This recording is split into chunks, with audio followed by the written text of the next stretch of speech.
What's up mga idol? Chris Newsome umamin na, sakto pa ngayong finals.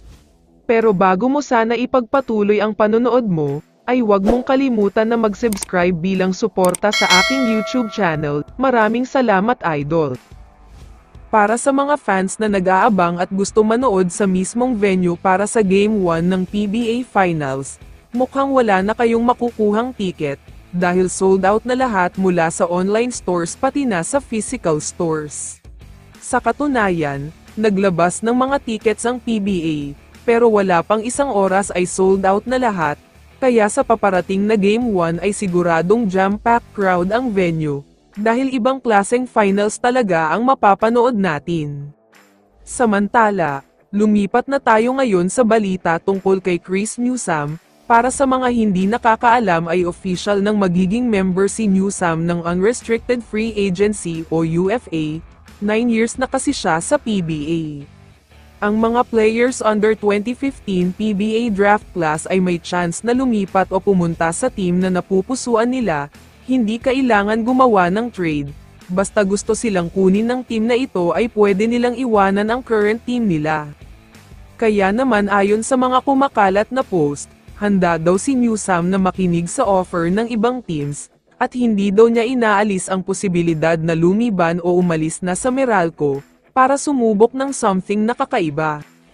No disrespect daw ito para sa Meralco, sa katunayan ay isang napakagandang franchise ang team na ito, pero minsan nga daw ay kailangan din nating subukan ang bago, kaya makikinig siya sa offer ng ibang teams tulad ng Ginebra. Alam naman nating lahat kung gaano kagusto ni Coach Tim ang isang Chris Newsome, sobrang taas kasi ang basketball IQ, deadly ang opensa, mahigpit ang depensa at magaling sa crucial moments, pambato niya ito sa gilas.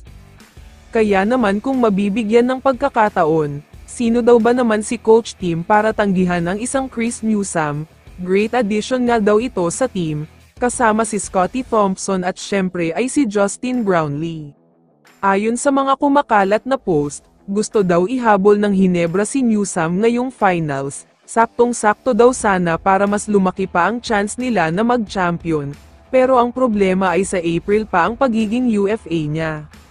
Kaya malamang sa malamang, after ng finals ay mukhang magkakaroon ng negotiation, at baka makita na natin siyang maglalaro sa Ginebra. Dream come true ito para kay Newsome dahil pangarap niya maglaro dito. Kaya naman kung ikaw ang tatanungin idol, ano ang masasabi mo sa balitang ito? I-comment mo naman ang sagot mo sa tanong na ito. So dito na nagtatapos ang video na ito. Maraming salamat sa pagsuporta at panonood mga idol. Ingat at bye-bye.